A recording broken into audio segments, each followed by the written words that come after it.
Well, we have the fortunate gift of having Mr. Jim O'Connell here, near and dear to my heart. I've owned small companies. I think I talked about it off camera from the age of 8, and I'm now 56, so almost 50 years of owning businesses.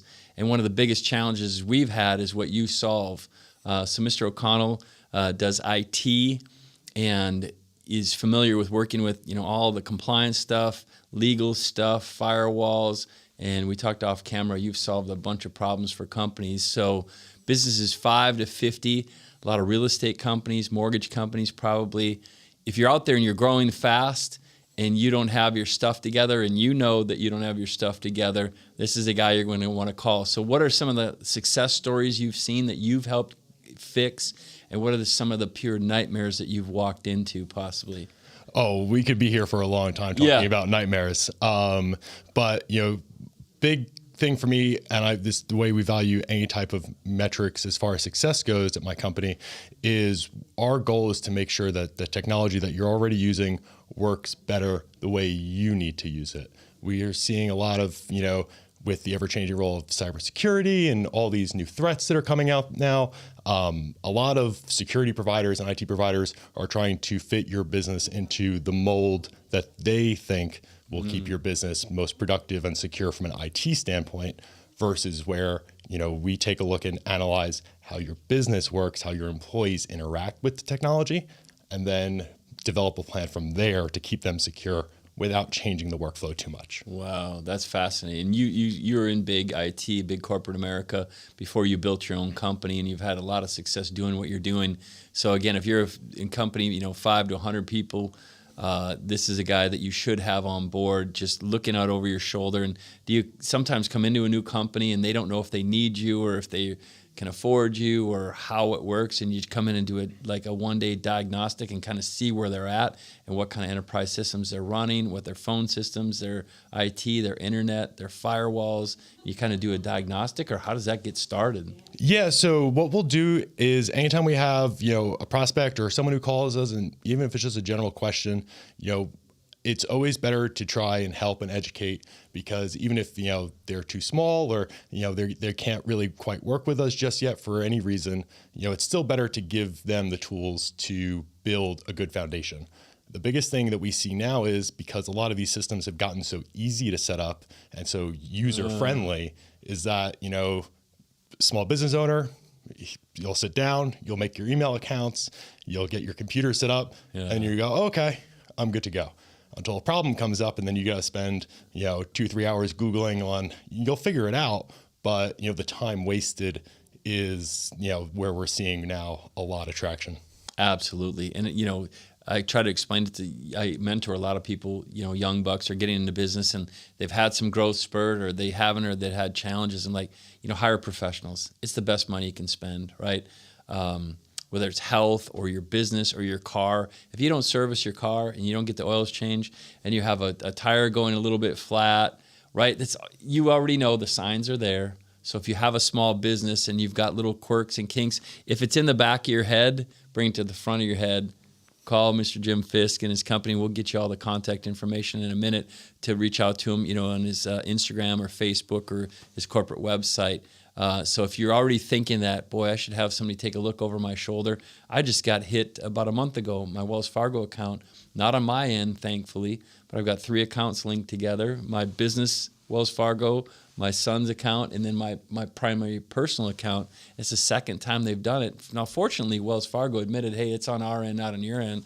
Thank goodness. First time they stole $70,000 quickly. Jeez. I was at Costco over here by the Chandler Mall, and I'm getting calls from Wells Fargo, and I just hit end. I'm like, I don't feel like getting solicited right now. And they kept calling, so I picked it up. Hey, are you at blah, blah, blah, blah, and spending this and this and this? Opened up my Wells Fargo app, and I was physically watching them take money, $8,000, $7,000, $3,000, and they were transferring money from the other 2 accounts to that account. Oh, geez. True story. It's like something out of a movie. I couldn't believe it. I was panicking. I'm like, all right, they're going to get 70 to 100 grand right now.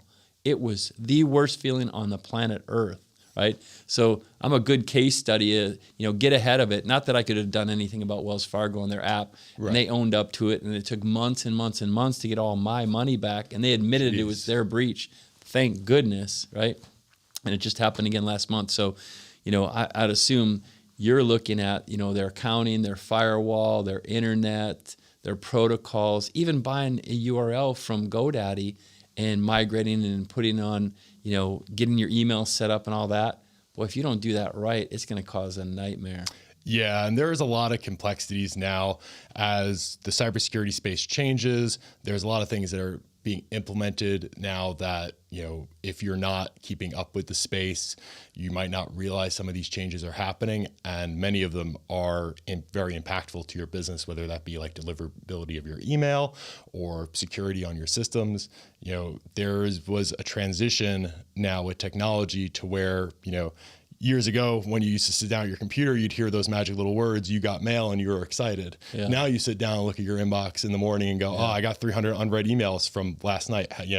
Not exciting. Yeah, exactly. So we're seeing, the same shift with that side of technology is also how we interact with it from a maintenance and support role to where we shifted from a break fix IT to where, system's broken, we bring it to a repair shop, they fix it, we bring it back, we plug it in, and we're happy, to managed IT, which is one of the key services we provide, which is a proactive approach. Get ahead of it.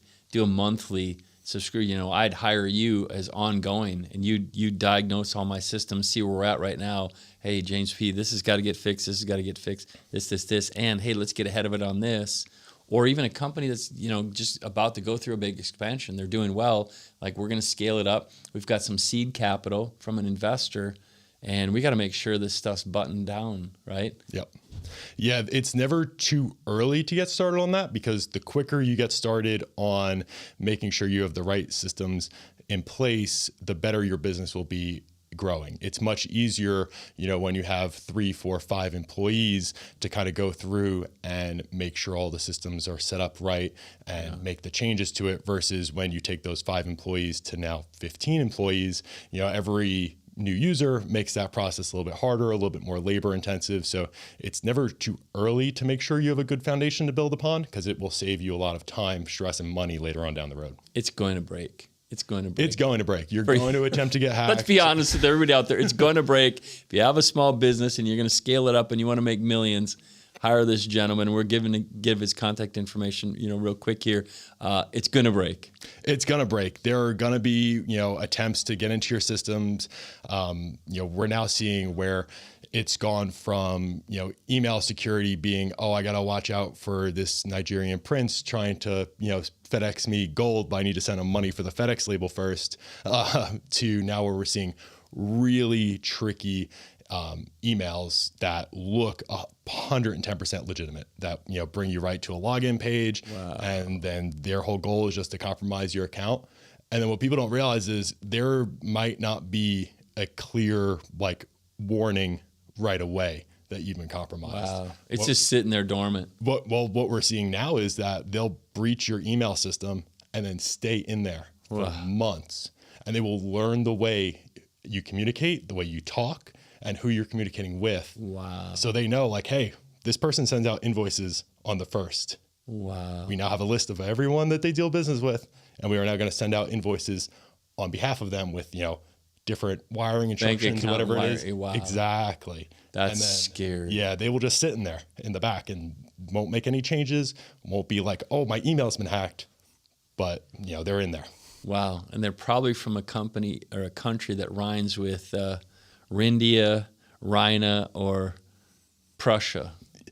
In case we're mic'd up here, right? There are definitely some key hotspots in the world where we're seeing a lot of these things originate from. But it's really shifted to where, old perception of hackers was some kid in his parents' basement to now where we're talking a multi-billion-dollar a year industry.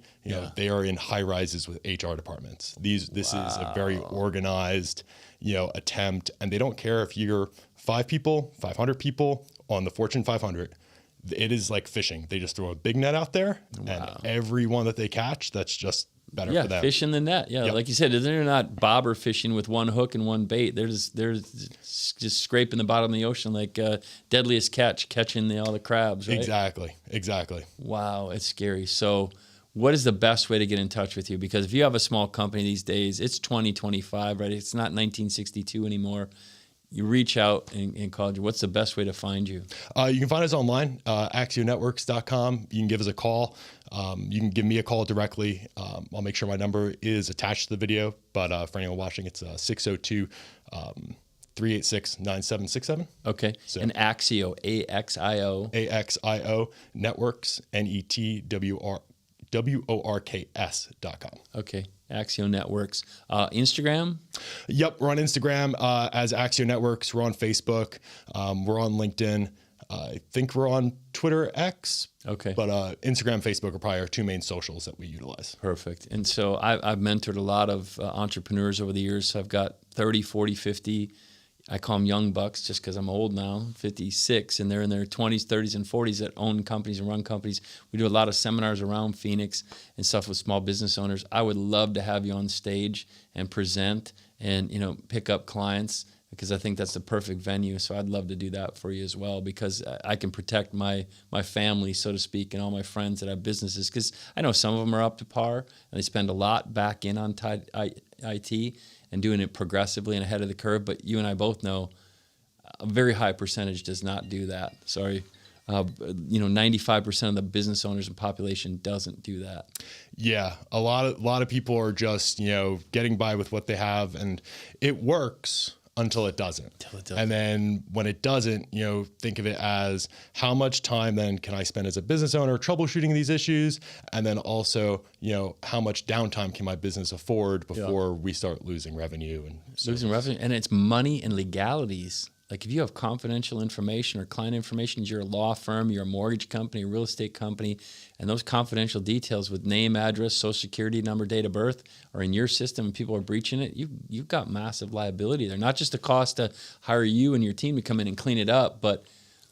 Yeah, remediation aside, you can get fined, like for HIPAA compliance leaks, they will fine you for every piece of information leaked. So if you lost 450 social security numbers, you're getting fined 450 times. Times 11,000 or 15,000 per. Yep. Wow. It is absolutely insane. But, they put these safeguards in place to try and force businesses into this, because, it is a dangerous world out there. Wow. Well, two things. God bless you for doing what you're doing, and God bless you for having the big brain that you have, because I couldn't pull off what you're doing, and a lot of people couldn't. So to have a company out there like you that cares and knows what he's doing is amazing. Thank you. Yes, sir. Thank you. Awesome. Brilliant, brother. Dang it. Awesome.